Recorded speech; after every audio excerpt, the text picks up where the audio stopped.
ஆரோக்கியமான உணவுப் பொருட்களின் பட்டியலில் முதன்மையான இடத்தை பெறுவதுதான் பால்.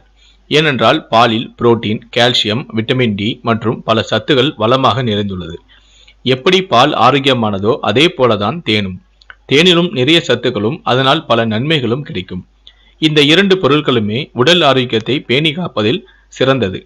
சர்க்கரை உடலுக்கு தீங்கு விளைவிப்பவை என்பதால் பால் குடிக்கும் போது பலரும் அதில் சர்க்கரைக்கு பதிலாக தேனை கலந்து குடிப்பார்கள். இப்படி பாலில் தேனை கலந்து கொடுப்பதால் நிறைய நன்மைகளும் பெறலாம்.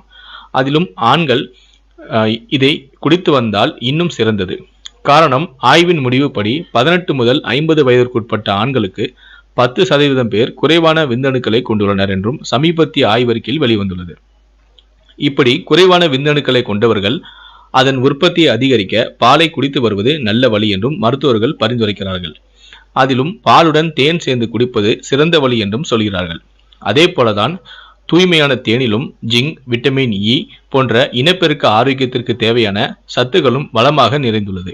ஆயுர்வேத மருத்துவத்தில் மலட்டு தன்மைக்கும் விந்தணு குறைபாட்டிற்கும் தேன் பரிந்துரைக்கப்படுகிறது.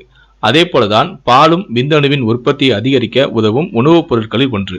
ஆகவே வெதுவெதுப்பான பாலில் தேனை சேர்த்து குடித்து வந்தால் விந்தணுவின் உற்பத்தியை அதிகரிக்க முடியும் என்றும் ஆயுர்வேத மருத்துவம் சொல்கிறது.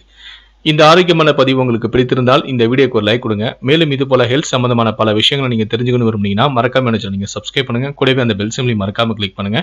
இது போன்ற வீடியோக்களை நீங்க Facebookல பார்க்கணும் விரும்புனீங்கன்னா கீழே டிஸ்கிரிப்ஷன்ல நம்முடைய Facebook சேனலோட லிங்க் கொடுத்துருங்க. அந்த பேஜை லைக் பண்ணிக்கோங்க, அந்த பேஜை ஃபாலோ பண்ணுங்க. நன்றி.